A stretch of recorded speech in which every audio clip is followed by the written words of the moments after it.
Guys welcome back to my channel. నేను మేము and ఈ రోజు మనం 33rd ఎపిసోడ్ యొక్క లాస్ట్ పార్ట్ అయితే చూడబోతున్నాం అనమాట.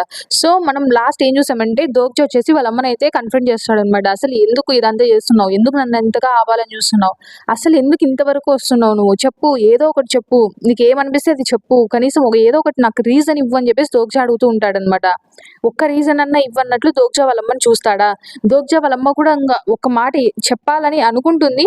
అందులోపల వచ్చేసి మొత్తం అన్ని ఇంకా నోటిఫికేషన్స్ అన్నీ వస్తూ ఉండే అనమాట. నెబుల్లా వేద అనేది దోగ్జ యొక్క ఫేట్ లను చూస్తుందంట. ఇంకా నెబుల్లా పాయప్రస్, ఇంకా నెబుల్లా ఒలంపస్ వీళ్ళందరూ దోగ్జ యొక్క ఫేట్ ని అయితే చూస్తున్నారని నోటిఫికేషన్స్ వస్తాయన్నమాట. ఇంకా అప్పుడే ఆకాశం నుండి అయితే ఒకటి ప్రాబబిలిటీ లాంటిది వచ్చేసి ఒకటి స్ట్రైక్ అయితే అవుతుందన్నమాట. దోగ్జ వాళ్ళ అమ్మది ఆ కాన్స్టిట్యూషన్ ఉంటుంది కదా, ఫౌండర్స్ మదర్ అని, దాని మీదకి అయితే పడుతుందన్నమాట. సో అప్పుడే దోగ్జ అయితే దాని దగ్గరికి వెళ్ళాలని చూస్తాడా. అప్పుడే ఆ ఫౌండర్స్ మదర్ అయితే ఆపుతుందన్నమాట. లేదు నువ్వు ఇక్కడికి రావద్దు అని చెప్పేసి ఆపుతుందన్నమాట. ఇంకప్పుడే మనం గమనిస్తాం ఆ ఫౌండర్స్ మదర్ మీదకి ఒకటి అంటే వస్తుందన్నమాట. ఒకటి ఏదో షాడో టైప్ లో ఒక లేజర్ అయితే కిందికి పడుతుంది. అక్కడే చూస్తాం అందులోపల ఇంకా దోగ్జ వాళ్ళ అమ్మ చేతిలో ఉండే 8 బిడెడ్ బెల్లు కూడా అంతా విరిగిపోతుంది అనమాట. ఇంకా దోగ్జ అప్పుడే గమనిస్తాడనమాట. అది అది అని గమనించి దోగ్జ అప్పుడే ఇక్కడ ఉండే వాళ్ళందరూ దీన్ని చూడొద్దు, అలా తిరగండి అని చెప్పేస్తాడనమాట. దీన్ని ఎవరు చూడొద్దు, అందరు కళ్ళు మూసుకోండి అని చెప్తాడనమాట. సో అది నార్మల్ ప్రజలు చూడొద్దు అని దోగ్జాకి అర్థమై ఉంటుంది. ఇంక అప్పుడే దోగ్జ అది ఏంటో తెలుసుకుంటాడు. అదేంటంటే అదర్ వరల్డ్ గాడ్ అనమాట. సో అదర్ వరల్డ్ గాడ్ ఇక్కడికి వస్తున్నాడని మనకి ఇక్కడ దీన్ని చూస్తే అర్థమవుతుంది అనమాట. ఇంకా అంతేకాకుండా అక్కడ ఉండే వాళ్ళందరికీ ఇంకా ఏదో ఒకలాగా అయిపోతుంది అనమాట. అక్కడ ఉండే వాళ్ళందరూ దాన్ని చూసి చాలా భయపడిపోతారనమాట. దాన్ని చూసి ఇంకప్పుడే దోగ్జ అనుకుంటూ ఉంటాడు, ఇది వచ్చేసి ఫౌండర్స్ మదర్ ఉంటుంది కదా, తను సమ్మాన్ చేసిన డివైన్ పవర్ అనమాట. ఆ షాడోని సాక్రిఫైస్ చేసి మరీ దీన్ని ఆఫర్ చేసి మరీ పిలిచింటారనమాట ఇక్కడికి. సో దోగ్జ అనుకుంటూ ఉంటాడు, ఇది పీస్ ల్యాండ్ అంటే పీస్ ల్యాండ్ లో కూడా ఇలాంటిది ఒకటి జరిగి ఉంటుంది కదా, కానీ ఇది అది సేమ్ కాదని చెప్పేసి దోగ్జ అనుకుంటూ ఉంటాడు అనమాట. ఎందుకంటే ఇక్కడ వీళ్ళు ఇక్కడ పిలిచింటారు కదా, అది ఒక ట్రూ ఫామ్ లో వచ్చిందంట. అంటే ఈ అదర్ వరల్డ్ గాడ్స్ కూడా ట్రూ బాడీ, ట్రూ ఫామ్స్ ఇవన్నీ ఉంటాయి కదా, సో అది ట్రూ బాడీలో వచ్చింది కాబట్టి ఇది చాలా కష్టం అని చెప్పేసి దోగ్జ అనుకుంటూ ఉంటాడు. అప్పుడే దోగ్జ అంటాడు, యూజుంక్యూ ఇప్పుడు మనం దీన్ని ఆపకపోతే అని చెప్తూ ఉంటాడు. అంతలో యూజుంక్యూ ఏమంటాడంటే ఆల్రెడీ చాలా లేట్ అయిపోయింది, సో మనం దీన్ని హ్యాండిల్ చేయలేం, ఇది మనం హ్యాండిల్ చేసేదానికంటే మరి చాలా పవర్ఫుల్ అని చెప్పేసి యూజుంక్యూ అంటాడా. అప్పుడే ఫోర్త్ వాల్ అనేది దోగ్జ ఫుల్ గా యాక్టివేట్ అయిపోయి ఉంటుంది. ఇంకా దోగ్జ అయితే తట్టుకుంటాడు అనమాట అక్కడ ఉండే పవర్ అంతా. ఎందుకంటే దోగ్జ దగ్గర ఫోర్త్ వాల్ ఉంది, కానీ మిగతా వాళ్ళు అలా కాదు కదా, వాళ్ళందరూ దాన్ని అసలు తట్టుకోలేకపోతారనమాట. అప్పుడే దోగ్జ వాళ్ళ దగ్గరికి వెళ్ళి ఏం వరే అవ్వద్దండి, ఇలాంటిది జరిగిన తర్వాత ఖచ్చితంగా కాన్స్టిట్యూషన్స్ మనకి ఇంటర్వ్యూన్ అవుతారు దీంట్లోకి. ఎందుకంటే కాన్స్టిట్యూషన్స్ అదర్ వరల్డ్ గాడ్స్ ఉంటారు కదా, వాళ్ళు క్యాట్స్ అండ్ డాగ్స్ లాగా అంటే ఎప్పుడు కొట్టుకుంటూ ఉంటారు అన్నట్టు చెప్తూ ఉంటాడు అనమాట. సో ఇప్పుడు వీళ్ళు వచ్చింటారు కదా అదర్ వరల్డ్ గాడ్స్ వచ్చేసి, సో వాళ్ళని బ్యాలెన్స్ చేయడానికి, ఆ పవర్ని బ్యాలెన్స్ చేయడానికి ఖచ్చితంగా కాన్స్టిట్యూషన్స్ వచ్చి మీకు హెల్ప్ చేస్తారు అన్నట్లుగా చెప్తూ ఉంటాడా. అంతలోపల చూస్తారు. ఎందుకంటే దోగ్జ ఎందుకు అలా అంటాడంటే, ఇప్పుడు కాన్స్టిట్యూషన్ బంక్ అంటే ఇంతకుముందు చూసిందాం కదా కాన్స్టిట్యూషన్ బకెట్ అనేది, దాంట్లో కూడా కాన్స్టిట్యూషన్స్ హెల్ప్ చేసిండే అనమాట ఇలాంటి దాంట్లో. సో ఇప్పుడు కూడా అలానే జరుగుతుందని దోగ్జ అనుకుంటాడా. కానీ మనం అప్పుడే చూస్తామా అక్కడ ఆ కాన్స్టిట్యూషన్ ఉంటుంది కదా దోగ్జ వాళ్ళ అమ్మ దగ్గర ఉండేది, అది కూడా అంటే దానికి పవర్ తగ్గిపోయి ఉంటుంది అనమాట మొత్తానికి. ఆ అదర్ వరల్డ్ గాడ్ ముందరైతే నిలబడలేకపోతుంది. సో దోగ్జ అనుకుంటూ ఉంటాడు, ఏంటి అసలు ఇది ఏంటి, ఇక్కడ అదర్ వరల్డ్ గాడ్ వచ్చిన తర్వాత కూడా అసలు ఒక కాన్స్టిట్యూషన్ కూడా హెల్ప్ చేయడానికి రావట్లేదే అని చెప్పేసి దోగ్జ ఆలోచిస్తూ ఉంటాడు అనమాట. అసలు మిగతా కాన్స్టిట్యూషన్స్ ఉంటాయి కదా, అసలు ఇంత సడన్ గా అదర్ వరల్డ్ గాడ్ ఇక్కడికి ఎందుకు వచ్చాడని చెప్పేసి చాలా ఆశ్చర్యపోయి ఉంటారనమాట. అంతేకాకుండా కొన్ని కాన్స్టిట్యూషన్స్ కోపంగా కూడా ఉంటాయి ఎవరి మీద అంటే కొన్ని నెబుల్లాస్ వచ్చేసి ఈ నరేటివ్ మీద కంట్రోల్ తీసుకుంటారనమాట. కావాల్సిగానే వాళ్ళు ఇదంతా చేస్తూ ఉంటారనమాట. ఇంకా prisoner of golden head band ఉంటారు, తనైతే అసలు ఇదంతా పైప్రస్ అంటే నెబుల్లాలు వీళ్ళు ఇలా చేసింటారనమాట. ఇంకా అబ్జెసల్ బ్లాక్ ఫ్లేమ్ డ్రాగన్ వేదాల మీద కోపంగా, ఇంకా ఒలంపస్ మీద డెమాన్ చర్చ్ ఆఫ్ ఫైర్, ఇంకా వీళ్ళందరూ ఇట్లా కొంచెం అప్సెట్ గా అలా ఉంటారనమాట. ఎందుకంటే వీళ్ళు ఇలా చేయడానికి గల కారణం ఏంటంటే అని దోగ్జ ఆలోచిస్తూ ఉంటాడు. ఇదంతా ఖచ్చితంగా ఎందుకు జరిగిందంటే దోగ్జ వల్లనే అని చెప్పేసి దోగ్జ అనుకుంటూ ఉంటాడు. ఎందుకంటే వాళ్ళు దోగ్జాని ఒక నెబులాని చూస్ చేసుకోమన్నప్పుడు దోగ్జ ఎవరిని చూస్ చేసిండాడు కదా, సో వాళ్ళు ఖచ్చితంగా దానికోసమే ఇదంతా చేశారని చెప్పేసి దోగ్జాకి అయితే అర్థమై ఉంటుంది అనమాట. కొరియా పెనిన్సులాలో ఇంకా ఉంటారు కదా మొత్తం కాన్స్టిట్యూషన్స్, వాళ్ళందరూ అసలు దోగ్జ ఇప్పుడు ఏ నెబులాని చూస్ చేసుకుంటాడా అని చెప్పేసి ఆసక్తిగా చూస్తూ ఉంటారనమాట. ఇంకా దోగ్జ అనుకుంటాడు, ఆ! సో, ఇందుకే నాకసలు కాన్స్టిట్యూషన్స్ అంటే నచ్చదు అని జెప్పేసి. ఎందుకంటే అసలిప్పుడు సపోర్ట్ ఇయ్యాల్సిన టైంలో వాళ్ళు సపోర్ట్ ఇవ్వకోకుండా అసలు నేనేం చేస్తానో చూద్దాం అనుకుంటున్నారు చూడు అన్నట్టు ఇంక దోకచా అనుకుంటాడు. అప్పుడే ఇంకా ఏం ఆలోచిస్తాడంటే ఈ lightning Carnival, thunder guide, master of the typhoon wolf అని ఉంటాయన్నమాట స్టోరీస్. ఆ స్టోరీస్ అన్నీ దేనికి సంబంధించినవంటే ఫ్యామిలీ మెంబర్స్‌ని మర్డర్ చేయడానికి సంబంధించిన స్టోరీస్ అనమాట. సో, వాటన్నిటిలో ఏదో ఒక్కటి స్టోరీ అయినా దోకజా సక్సీడ్ అవ్వగలిగితే దానికొచ్చే ప్రాబబిలిటీ పవర్‌తో దోగ్జా ఆ అదర్వల్లి గాడ్‌నైతే అంతం చేయొచ్చు, ఓడించొచ్చు అని జెప్పేసి ఆలోచిస్తూ ఉంటాడనమాట. అంతే కాకోకుండా దోగ్జా అదంతా ఇలానే వదిలేస్తూ ఉన్నాడనుకో, వాళ్ళమ్మ ఖచ్చితంగా ఇక్కడే చనిపోతుందనైతే ఆలోచిస్తాడనమాట. అప్పుడే యూ జుంక్యూక్ అని పిలుస్తాడు. "అసలు నీకు గుర్తుందా? మనం ఇంతకుముందు ఒక నెబుల్లానైతే క్రియేట్ చేశాం గదా! దాని పేరు నేను కిమ్ దోగ్జా కంపెనీ అని గూడా పెట్టాను గదా!" అని జెప్పేసి అంటే, "హా! అవునులే అలాంటి పేరుందా? నువ్వు దాన్ని అలాంటి పేరుతోనే పిలుస్తున్నావా?" అన్నట్టు యూ జుంక్యూక్ అంటాడనమాట. అయినా మన నెబుల్లాకి నేనే నేమ్ పెడతానని యూ జుంక్యూక్ అంటాడనమాట. అప్పుడే ఇంక దోగ్జా అంటాడు, "నేను మీరు నాకు ఇచ్చే ఫేట్‌నైతే నేను అది తీసుకోను. నా ఫేట్‌ని నేనే క్రియేట్ చేసుకుంటాను. అంటే మీరు ఫోర్స్ చేసి నా ఫేట్‌ని క్రియేట్ చేస్తే నేను దాన్ని అంగీకరించనన్నట్లు" ఇంక దోగ్జా అంటాడనమాట. "నా ఫేట్‌ని నేనే డిసైడ్ అవుతాను. నా స్టోరీ ఎలా పోతుందో నేనే డిసైడ్ చేస్తానన్నట్టు" ఇంక దోగ్జా అంటాడనమాట. ఇంకా అది విన్న తర్వాత అక్కడ వచ్చుంటుంది గదా! అగర్వాల్ గాడ్ వచ్చేసి తనేమంటాడంటే, "అసలు నువ్వు ఎంత పూర్ కాన్స్టిట్యూషన్‌వి. మీ నాన్నని నువ్వు నీ చేతులతో చంపావు. ఇంకా మీ అమ్మ దారుణానికి ఐ మీన్ మీ అమ్మకి జరిగిన దానంతటికి కారణం నువ్వే" అని జెప్పేసి ఇంకా ట్రూ వాయిస్‌లో అయితే అంటూ ఉంటుందనమాట. ఇంకా అంతే కాకోకుండా చూస్తూ ఉండు. నువ్వు ఎవరినైతే ప్రీషియస్ అని నీ దగ్గర పెట్టుకుంటావో వాళ్ళందరూ నీ వల్లనే అంతమైపోతారన్నట్టు చెప్తూ ఉంటారు. ఇంకా ఆ మాటలు విన్న తర్వాత అక్కడ ఉండే వాళ్ళందరికీ ఎలానో అయిపోతుంది. మొత్తం బ్లడ్ అంతా బయటకొస్తుంది వాళ్ళ బాడీలో నుంచి. ఇంకా అసలు వాళ్ళు తట్టుకోలేకపోతారనమాట. ఎందుకంటే ట్రూ వాయిస్ పవర్ అనేది నార్మల్ ఇక్కడ ఉండే ఇన్‌కారేషన్స్ అయితే తట్టుకోలేరనమాట. ఇంక దోగ్జా అనుకుంటాడనమాట అప్పుడే. ఒక్కసారిగా ఇదైతే ఈ అదర్ వరల్డ్ గాడ్ వచ్చేసి ఇక్కడికి డిసెండ్ అయితే అయిందనుకో, అప్పుడు ఈ డార్క్ క్యాసల్‌లో ఉండే సెకండ్ ఫ్లోర్ మొత్తం ఎరేజ్ అయిపోతుంది అని చెప్పేసి ఆలోచిస్తాడు. ఇది ఖచ్చితంగా పీస్ ల్యాండ్‌లో జరిగింది కాదు. దానికంటే ఇది ఎన్నో రెట్లు పవర్‌ఫుల్. దీన్ని ఏదైనా చేయాలి. సో, పీస్ ల్యాండ్ వరకొస్తే మాకేదో మాస్టర్ వచ్చాడు అంటే దోగ్జాకి హెల్ప్ చేసింటారు గదా! వచ్చి వాళ్ళ మాస్టర్ వచ్చేసి, ఇప్పుడు నేను ఒక ప్యూపిల్‌ని గాదు, నాకొక మాస్టరు లేడు. సో, నన్నెవరు ఇక్కడి నుంచి కాపాడలేరు. సో, అని ఆలోచిస్తూ ఉంటాడు. అసలు నేను ఇప్పుడేం చేయాలి అని ఆలోచిస్తూ ఉంటే, అప్పుడే వచ్చేసి ఇంకా ఆ స్క్వాడ్ మాస్టర్ ఉంటాడు గదా! తనొచ్చేసి వీళ్ళు మళ్ళీ ఇలానే చేస్తున్నారన్నట్టు అంటూ ఉంటాడు. అప్పుడే ఏంటి జుంగ్‌యోంగ్ చోకా అని చెప్పేసి దోగ్జా చూస్తాడనమాట. అప్పుడే ఇంకా ఆయన చెప్తూ ఉంటాడనమాట. అసలు ఇన్ని సంవత్సరాలు, వందల సంవత్సరాలయిన తర్వాత గూడా మీరసలు మారలేదు గదా! అసలు ఫౌండర్స్ మదర్ ఏం చేస్తున్నారు మీరు? అసలు ఎలాంటి డీల్ తీసుకున్నారు అదర్వల్లి గాడ్స్‌తో అని చెప్పేసి అడుగుతూ ఉంటాడనమాట. అసలు ఎప్పటినుంచి హాంగ్‌కి ఇంత దిగజారిపోయింది వాళ్ళతో హెల్ప్ తీసుకునేంత. అసలు ఏమైనా చెప్పండి. అసలు ఎందుకు అలా చేశారని చెప్పేసి ఆయన అడుగుతూ ఉంటే, అప్పుడే ఆమె చెప్తుందనమాట. ఇదంతా నేను ఒక డీల్ వల్ల అదర్వల్లి గాడ్స్‌తో కాదు నేను డీల్ చేసింది అని చెప్పేసి చెప్తే దోగ్జా ఆశ్చర్యపోతాడు. అంటే అన్నట్లు ఇంగ ఆలోచిస్తూ ఉంటే అప్పుడే ఆవిడ చెప్తుందనమాట. ఇంకా ఇంతకు మించి నేనేం చేయగలను? ఈ కొరియన్ పెనిన్సులాలో ఉన్న ఈ సినారియోని కాపాడడానికి ఇంతకు మించి నేనేం చేయలేకపోయాను. ఖచ్చితంగా ఆ ఇన్కార్నేషన్ అయితే ఇక్కడ ఉండే తీరాలి. తను ఖచ్చితంగా కొరియన్ పెనిన్సులాకి మళ్ళీ అంటే వెళ్ళకూడదు అని చెప్పేసి చెప్తూ ఉంటుందనమాట. ఎందుకంటే ఒకవేళ అలా జరిగిందయితే మిగతా నెబుల్లాలు అని చెప్తూ ఉంటారు. అప్పుడే ఇంకా గోరియస్ ఫైనస్ వాడు అంటాడనమాట. ఏంటి? అయితే మీరు మొత్తానికి వేరే నెబుల్లాలతో డీల్ చేసుకున్నారా? అసలెందుకు మీరిలా చేస్తున్నారు? ఈ స్మాల్ ప్లాట్ ఈ ల్యాండ్‌లో జరిగే ఈ స్మాల్ ప్లాట్ మీద ఎందుకంత అబ్సెస్డ్‌గా ఫీల్ అవుతున్నారు మీరు? దానివల్ల మీరు మీ డిసెండెంట్సే బీట్రే చేయాలనుకున్నారా? అని చెప్పేసి అంటూ ఉంటాడు. అసలు ఏం జరుగుతుంది ఇక్కడంతా? అసలు గాడ్ ఆఫ్ క్రియేషన్స్ ఎక్కడికి వెళ్ళాడు? అసలెందుకు తను ఇక్కడికి రావడం లేదు? అంటే ఇక్కడికొచ్చి ఎందుకు ఏం చేయడం లేదు? అసలు గాడ్ ఆఫ్ క్రియేషన్స్ అని చెప్పి చూస్తూ ఉంటాడనమాట. అప్పుడే ఇంక తనకి ఒకటైతే ఆలోచనొస్తుంది. కొంపదీసి అని చెప్పేసి చూస్తాడు. అప్పుడే ఒక నోటిఫికేషన్ అయితే వస్తుందనమాట. అక్కడ ఏమంటుందంటే some nebulas have declared whoever helps Gorius top squadmen will be regarded as their enemy. అంటే గోరియస్ టాప్ స్క్వాడ్‌మెన్‌కి ఎవరైతే హెల్ప్ చేస్తారో వాళ్ళందరూ మాకు ఎనిమీ అని చెప్పేసి డిక్లేర్ చేస్తారనమాట. సో, అది చూడగానే అసలు తను చాలా కోప్పడతాడనమాట. అసలు ఏంటి? అసలు ఎందుకు ఇలా చేస్తున్నారన్నట్లు కోప్పడతాడు. అప్పుడే ఇంక తను దోగ్జాతో అంటాడనమాట. "నువ్వు ఇప్పుడు చాలా ప్రౌడ్‌గా ఫీల్ అవ్వాలి. ఎందుకంటే అంత హై ప్లేస్‌లో ఉండే గాడ్స్ కూడా నిన్ను ఎనిమీలాగా ట్రీట్ చేస్తున్నారంటే నువ్వు చాలా ఎదిగిపోయావు. వాళ్ళందరూ నిన్ను చూసి భయపడుతున్నారు" అని చెప్పేసి చెప్తే ఇంక దోగ్జా అంటాడనమాట.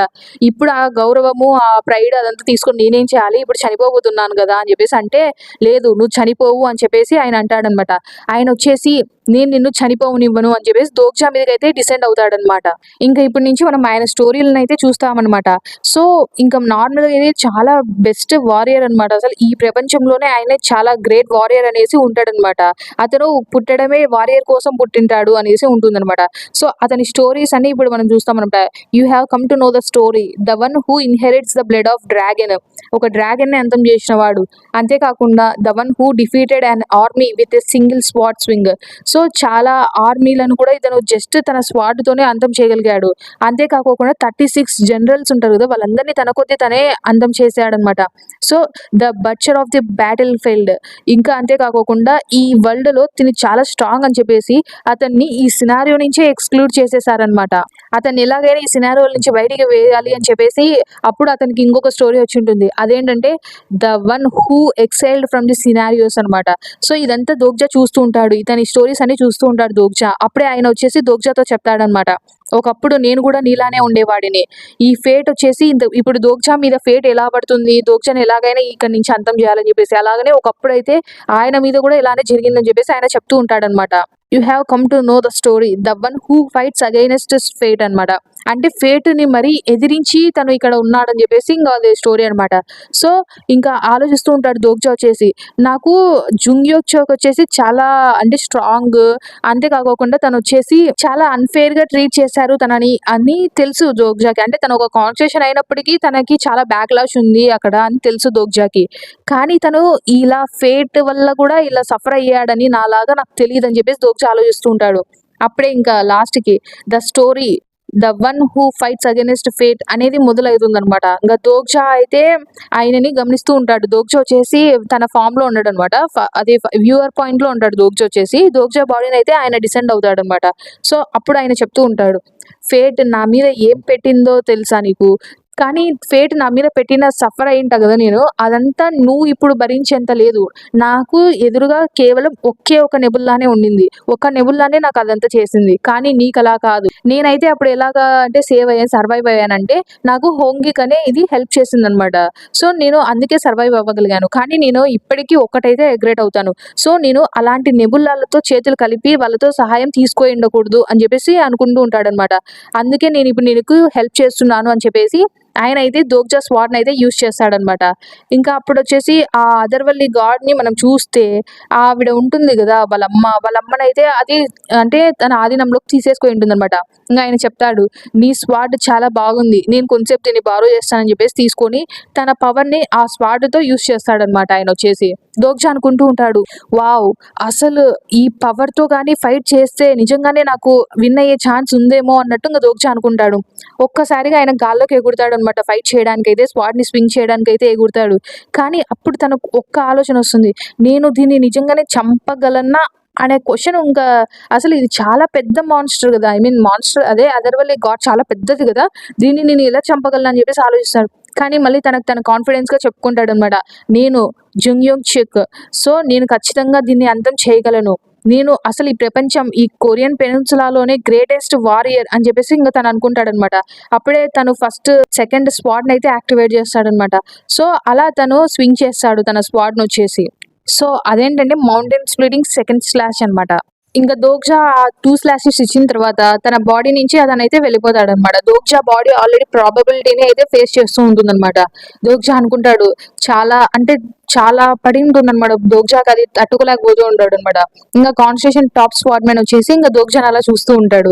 అప్పుడే తను అంటూ ఉంటాడు, నేను అనుకున్న దానికంటే నువ్వు చాలా వీక్ గా ఉన్నావే, నువ్వు కాన్స్టిట్యూషన్ అయింటే ఇంకా కొంచెం స్ట్రాంగ్ గా తయారైంటావు అనుకున్నా, చూస్తే అలాంటిది ఏం లేనట్టుంది అని చెప్పేసి ఆయన అంటూ ఉంటాడు అనమాట. దోగ్జా అనుకుంటాడు, ఇది నా తప్పు కాదు, మీరే చాలా స్ట్రాంగ్ గా ఉన్నారని చెప్పేసి అనుకుంటూ ఉంటాడు.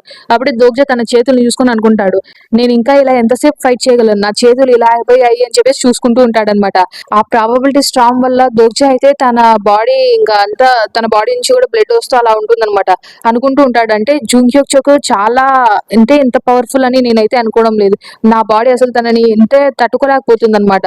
అప్పుడే ఆయన అంటూ ఉంటాడు, చూస్తుంటే అది ఇంకా బతికే ఉన్నట్టుంది, చూస్తుంటే దానికి ఇంకా 3 స్వింగ్స్ వేస్తే గానీ అది చనిపోయేలాగా లేదు, దాన్ని ఓడించాలంటే ఇంకా 3 స్వింగ్స్ పడాలంటే ఏంటి ఇంకా నా అని చెప్పేసి దోగ్జా అంటాడు.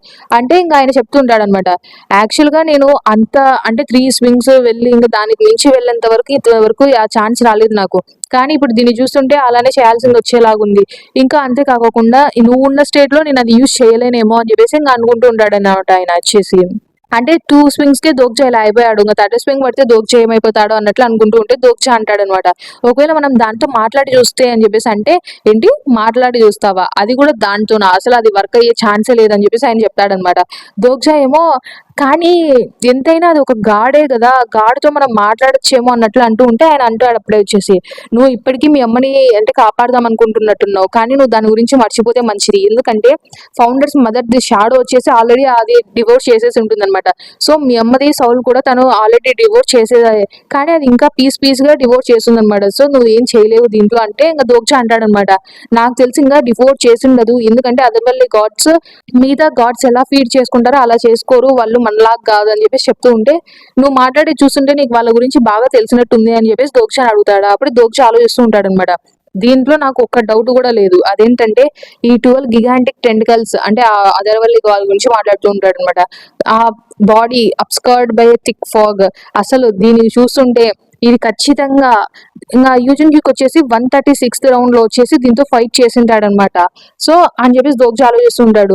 యూజన్ క్యూక్ ఇప్పుడు దాంతో అయితే ఫైట్ చేస్తూ ఉంటాడనమాట. తను చాలా ఫాస్ట్ గా మూవ్ అవుతూ ఉంటాడనమాట ఫైట్ చేసేటప్పుడు. అదంతా చూసి ఇంకా ఆయన అయితే అంటూ ఉంటాడు స్పాట్ మ్యాన్ వచ్చేసి, తనని చూస్తుంటే నేను నా యంగ్ ఏజ్ లో ఎలా ఉన్నానో తను కూడా సేమ్ అలానే ఉన్నాడు. తను ఇంకా కొంచెం బాగా ప్రాక్టీస్ అది ఎంత చేస్తే ఖచ్చితంగా నా వరకు రావడానికి తనకి ఎక్కువ టైం కూడా పట్టదని చెప్పేసి అంటూ ఉంటాడనమాట. అంతలోపల యూజిన్ క్యూక్ దోగ్జాకి చెప్తూ ఉంటాడు, దోగ్జా దీన్ని ఈటర్ ఆఫ్ డ్రీమ్స్ అంటాము. సో నేను దీన్ని ఒక పాస్ట్ లైఫ్ లో అయితే నేను ఆల్రెడీ ఫేస్ చేశాను. సో ఇప్పుడు అది గాన మనల్ని స్వాలో చేసిందంటే, మనల్ని లోపలికి వేసుకుందంటే, నువ్వు దాని లోపల ఆ డైమెన్షన్ లో అలా ఇరుక్కుపోతావు. అది నిన్ను అక్కడే ఇంకా జైల్లో బంధించినట్టు బంధించి నీ స్టోరీస్ అన్నిటినీ నీ రెస్ట్ ఆఫ్ లైఫ్ అంతా తీసేసుకుంటుంది అని చెప్పేసి చెప్తూ ఉంటాడనమాట. సో నువ్వు ఖచ్చితంగా దాని నోటి దగ్గరకు అయితే వెళ్ళొద్దు అని వార్నింగ్ ఇస్తాడు. ఈటర్ ఆఫ్ డ్రీమ్స్ వచ్చేసి మామూలుగా ద గ్రేట్ ఓల్డ్ వన్ అని ఉంటుంది. దాని అంత గ్రేట్ పవర్ఫుల్ ది కాదు అని చెప్పేసి చెప్తూ ఉంటాడు అనమాట. ఎందుకంటే ఇది జస్ట్ ఒక కాస్మిక్ గాడ్ అనమాట. కానీ అంత మాత్రాన దీన్ని ఈజీగా ఓడించొచ్చు అని కూడా కాదు. ఎందుకంటే భూమి మీద ఉండే ప్రతి ఒక్క కాన్స్టిట్యూషన్ మనకి సపోర్ట్ ఇచ్చి అందరూ కలిసి కట్టుగా దీన్ని ఓడిస్తే తప్ప మనం దీన్ని గెలిచే ఛాన్సే లేదని చెప్పేసి యూజన్ చెప్తూ ఉంటాడనమాట. ఇంకా మనం అక్కడ చూస్తుంటాం అందరూ పడిపోయి ఉంటారనమాట. సంగా కానీ హీవోన్ కానీ అందరూ ఇంకా జీహే వీళ్ళందరూ పడిపోయి ఉంటాడు. దోగ్జా ఏమో దాన్ని గమనిస్తూ ఉంటాడనమాట. అప్పుడే ఇంకా ఆయన చెప్తూ ఉంటాడు స్పాట్ మ్యాన్ వచ్చేసి, ఇప్పుడు ఇది కనుక ఈ డిసెన్షన్ ని కంప్లీట్ గా చేసిందంటే, అది ఇక్కడికి వచ్చిందంటే ఇంకా మనం అంతకు మించి దాంతో ఏం చేయలేము. సో మనం ఇప్పుడే దాన్ని ఎలాగైనా ఆపాలి అని చెప్పేసి ఆయన చెప్తాడనమాట. ఆయన వచ్చేసి దోగ్జాలోకి మళ్ళీ డిసెండ్ అవుదామని చూస్తాడు. కానీ దోగ్జా బాడీ దాన్ని తట్టుకోలేకపోతుంది అనమాట. ఎందుకంటే ఈ ప్రాబబిలిటీ అనేది అడ్డం పడుతూ ఉంటుందన్నమాట. అప్పుడే దాన్ని చూసి దోగ్జా అనుకుంటూ ఉంటాడు, చూస్తుంటే నాకు ఇంత ప్రాబబిలిటీ పడిందంటే ఖచ్చితంగా, ఎందుకంటే అదర్వల్లి బీయింగ్ ఇక్కడికి వచ్చింది కాబట్టి దోగ్జా మీద ఇంకా ఎక్కువ ప్రాబబిలిటీ పడుతూ ఉంటుంది. ఖచ్చితంగా ఇక్కడ ఉండే వాళ్ళలో ఎవరైనా నాకు ప్రాబబిలిటీకి హెల్ప్ చేస్తే నేను ఏమైనా చేయగలనేమో అని చెప్పేసి ఆలోచిస్తూ ఉంటాడు. అప్పుడే దోగ్జా ఆయనతో ఏమంటాడంటే, మనకి ఇంకా వేరే ఛాన్స్ లేదు, మనం 3 స్వింగ్ స్టైల్ అయితే యూజ్ చేయాల్సిందే అని చెప్పేసి దోగ్జా అంటాడు. ఆయన ఏమో లేదు, ఇప్పుడు నేను అలా చేశానంటే ఖచ్చితంగా నువ్వు ఇక్కడ ఉండలేవు అని ఎగ్జిస్టెన్సే మాయమైపోతుంది అన్నట్టుగా చెప్తూ ఉంటాడనమాట. దోగ్జా ఏమో కానీ ఇది ఒక్క ఛాన్సే మనకు దొరికింది, మనం ఇది చేసే తీరాలని చెప్పేసి దోగ్జా చెప్తాడు. అప్పుడే యూజన్ క్యూక్ నాకు నీ కోఆపరేషన్ కావాలి ఈ రౌండ్ లో అని చెప్పేసి దోగ్జా చెప్తే యూజన్ క్యూక్ దోగ్జా ఇద్దరు కలిసి ఇంకా ఫైట్ చేయడానికి అయితే వెళ్తారు. అప్పుడే ఇంకా దోగ్జా బాడీ వచ్చేసి ప్రాబిలిటీ స్టార్మ్ అనేది ఇంకా తన బాడీ మీద ఎఫెక్ట్ ఉండే ఉంటుందన్నమాట. అప్పుడే చూస్తాం constellation god of naval warfare has fixed his gaze on you అని వస్తుంది. అంటే తను ప్రాబబిలిటీని షేర్ చేసుకోవడానికి వచ్చాడనమాట. అప్పుడే దోగ్జా బాడీ కొంచెం లైట్ గా ఫీల్ అవుతూ ఉంటాడనమాట. దోగ్జా అనుకుంటాడు, ఫైనల్ గా నేను ఇప్పుడు కొంచెం అన్నా ఊపిరి తీసుకోగలుగుతున్నాను. ఏంటి తను నాకు హెల్ప్ చేయడానికి పవర్ఫుల్ నెబులాస్ కి ఎనిమిదిగా అవ్వడానికి ఒప్పుకున్నాడా అన్నట్టు అనుకుంటాడు. ఎందుకంటే వాళ్ళకి ఇంతవరకు ఎవరే గానీ విరుద్ధంగా వెళ్ళాలనుకోలేదన్నమాట. సో అప్పుడే ఇంకా ఆయన స్పాట్ మ్యాన్ అంటూ ఉంటాడు, ద గ్రేట్ అడ్మైరల్, అసలు ఇలాంటిది మీరు చేస్తున్నారంటే మీరు ఖచ్చితంగా ఒక ఫ్యాబుల్ కాన్స్టిట్యూషన్ అయితే అయి ఉండాలి నాకు బదులుగా అన్నట్లు ఆయన అంటూ ఉంటాడనమాట. అప్పుడే constitution god of naval welfare వచ్చేసి ఇంకా తల ఊపుతూ ఉంటాడు. అంతేకాకుండా దీని గురించి మనం తర్వాత మాట్లాడదాంలే, ఫస్ట్ అంతకంటే ముందు మనం ఇక్కడ ఇంకోటి చేయాల్సి ఉంది కదా అని చెప్పేసి ఇంకా అంటూ ఉంటాడు అనమాట. అసలు ఇంకా ఇక్కడ వేరే కాన్స్టిట్యూషన్స్ ఎవరు లేరా, అసలు మీకు ధైర్యమే లేదా, అసలు మనం ఆ గాడ్ ని ఓడించలేమా అని చెప్పేసి ఇంకా అడుగుతూ ఉంటాడు అనమాట. ఆయన వచ్చేసి మిగతా కాన్స్టిట్యూషన్స్ ని క్వశ్చన్ చేస్తూ ఉంటాడనమాట. అప్పుడే వచ్చేసి కాన్స్టిట్యూషన్ ఆఫ్ ది కొరియన్ పెనిన్సులాలో ఇంకా అందరూ ఇంకా గమ్మున ఉంటారనమాట. అసలు ఇందాక ఆయన స్వాట్‌మెన్ ఛాలెంజ్ చేసింటారు కదా! ఎవరైనా రెస్పాండ్ అవ్వరా అనేది. ఇంక ఎవ్వరు రెస్పాండ్ అవ్వరనమాట. అందరూ వాళ్ళలో వాళ్ళు మాట్లాడుకుంటూ ఉంటారు. అప్పుడే దోగ్జా అయితే ఇంగ అక్కడ జీవోనయితే గమనిస్తాడనమాట. ఇంకా జీవోనయితే తను గూడా అంటే చాలా బాడీ అంతా ఇంకా లేపలేక వెయిట్‌గా అట్లా ఉంటుందనమాట. సో, మనం అప్పుడే చూస్తాం తను ఇంగా బతికి ఉందా అని చూస్తే దోగ్జా అప్పుడే conversation lady of the sleeping brocade వచ్చేసి దోగ్జాకి హెల్ప్ చేస్తుందనమాట. ఏంటి తను నాకు హెల్ప్ చేస్తుందా అని చెప్పేసి దోగ్జా కూడా చూస్తాడు. తన ప్రాబబిలిటీని అందరూ షేర్ చేసుకోవడానికి వస్తూ ఉంటారనమాట వన్ బై వన్ వచ్చేసి. ఇంకా తను అలా చేసినందుకు ఆ నెబుల్లా వేద వచ్చేసి చాలా కోప్పడుతుందనమాట lady of the sleeping brocade మీద. అంతే కాకోకుండా ఇంకా కాన్స్టిట్యూషన్స్ ఉంటారు కదా! మిగతా నెబుల్లాస్ వాళ్ళు ఇట్లా హెల్ప్ చేసే కాన్స్టిట్యూషన్స్ మీద కోపంగా ఉంటారనమాట. అంటే ఇప్పుడు దోగ్జా గమనిస్తాడనమాట. అంటే ఇక్కడ ఏం జరిగి ఉంటుందంటే జీవన్ వచ్చేసి అంతా పడిపోయి ఉంటుందనమాట. Constitution lady of the sleeping brocade వచ్చేసి డీప్ స్లీప్ లోకి వెళ్ళిపోయిందనమాట. ఎందుకంటే టూ మచ్ ప్రాబబిలిటీని తను తీసుకోవడం వల్ల దోగ్జా అనుకుంటాడు. నార్మల్‌గా కాన్స్టిట్యూషన్స్ వచ్చేసి ఇలా హ్యూజ్ లాస్ తీసుకుంటే తప్ప అంటే చాలా పెద్ద అంటే ప్రాబిలిటీ తీసుకుంటే తప్ప ఇలా పడిపోరని చెప్పేసి ఆలోచిస్తూ ఉంటాడు. అంతే కాకుండా ఇంకా బాల్డ్ ఆర్మీ జనరల్ ఇలా వరుసగా ఒక్కొక్కరు హెసిటేషన్ ఉన్నా కూడా సహాయం చేయడానికి అయితే వస్తారనమాట. అలానే ఇంకా వన్ ఐడ్ మైత్రేయ, ఇంకా ద గ్రేట్ కింగ్ హ్యూన్యూ, ఇంకా జోన్జోస్ టాప్ స్పిరిచువలిస్ట్ ఇలా వరుసగా వస్తూ ఉంటారు. దోగ్జా అనుకుంటాడు ఇప్పుడు ఈ ప్రాబబిలిటీ మొత్తం నాకు అసలు అంటే ఆ స్ట్రాంగ్ ఎఫెక్ట్ మొత్తం దోగ్జా నుంచి వెళ్ళిపోయినట్టు తన బాడీ మొత్తం లైట్ గా ఉన్నట్టు దోగ్జా అనుకుంటాడనమాట. సో ఈ మొత్తం ప్రాబిలిటీ అంతా ఒక చోటికి చేరింది అన్నట్టు దోగ్జా అనుకుంటాడు. మొత్తానికి ఈ ఒలంపస్ ఇంకా పైపరస్ వీళ్ళు ఉంటారు కదా వీళ్ళందరూ ఇంకా అంటే మాతో ఎనిమిని క్రియేట్ చేసుకున్నారు అన్నట్లు నోటిఫికేషన్స్ అయితే పంపిస్తూ ఉంటారనమాట. సో నా కోసం ఎంటైర్ పెనిన్సులా నా కోసం ఇలా చేసిందా అని చెప్పేసి దోగ్జా ఆలోచిస్తూ ఉంటాడు. అప్పుడే ఇంకా గోరోస్ పైన స్పాట్ మ్యాన్ వచ్చేసి నవ్వుతూ ఉంటాడనమాట. అసలు ఇదంతా నేను అసలు నమ్మలేకపోతున్నాను. ఇంక నవ్వుతూ ఉంటాడు అసలు. ఏంటి వీళ్ళందరూ హెల్ప్ చేయడానికి వచ్చారా? అసలు అందుకే మీ వల్లనే నేను ఈ కంట్రీని హేట్ చేయలేకపోతున్నాను అని చెప్పేసి అంటూ ఉంటాడనమాట. అసలు మనకి ఇంతమంది హెల్ప్ అవసరం లేదు. కానీ వీళ్ళందరూ మనకి జాయిన్ అయ్యారని చెప్పేసి నవ్వుతూ ఉంటాడు. అప్పుడే ఇంకా దోగ్జాతో అంటాడు, చూస్తుంటే మనకి ప్రిపరేషన్స్ అన్ని జరిగినట్టున్నాయి. మనం ఇప్పుడు చేయాల్సింది చేద్దామా అని చెప్పేసి. ఇంకా ఆయన చెప్తూ ఉంటాడనమాట దోగ్జాకి. నువ్వు రెడీగా ఉన్నావా? నీ స్ట్రెంత్ నంతా ఒక దగ్గరికి తీసుకో. మనం ఖచ్చితంగా దీన్ని ఓడించాలి అన్నట్టు చెప్తూ ఉంటాడు. ఇంకా దోగ్జా కూడా ఆలోచిస్తూ ఉంటాడనమాట. ఇప్పుడు దోగ్జా లోపల పవర్ అంతా బిల్డ్ అవుతున్నట్టు దోగ్జా కనిపిస్తుంది అనమాట. తనకి ఇంతకు ముందు 2 స్లాషెస్ ఇచ్చినప్పుడు కూడా అంత పవర్ ఉన్నట్టు అనిపించలేదు. ఇప్పుడు తన బాడీ చాలా బాగా పవర్ ని తీసుకుంటున్నట్టు దోగ్జా కనిపిస్తుంది అనమాట. ఇంకా యూజిన్ చుక్ చెప్పాడనమాట, నేను దాన్ని ఎంత వీలైతే అంత స్టాల్ చేయడానికి ట్రై చేస్తాను, నువ్వు ఎలాగోలా ట్రై చేయని చెప్పేసి ఇంకా చెప్పేసి తను వచ్చేసి గెయిన్ బాడీ ట్రాన్స్ఫర్మేషన్ అనేది యూజ్ చేస్తాడు. ఇంకా యూజిన్ చుక్ అయితే చాలా పెద్దగా అయిపోతాడు అనమాట. దాని తర్వాత యూజిన్ హ్యూక్ దాంతో ఫైట్ చేస్తూ ఉంటాడు. సో గైస్ మొత్తానికి యూజిన్ హ్యూక్ గిగాంటిఫికేషన్ అంటే గెయిన్ బాడీ ట్రాన్స్ఫర్మేషన్ యూస్ చేసి నెక్స్ట్ దాన్ని ఓడించగలడా లేదా, అంటే ఎంతవరకు హెల్ప్ చేయగలడు, నెక్స్ట్ దోగ్జా ఏం చేయబోతున్నాడు, ఇలాంటి విషయాలన్నీ తెలుసుకోవాలనుకుంటే 34th ఎపిసోడ్ కోసం వెయిట్ చేయండి. Until then bye bye, thanks for watching.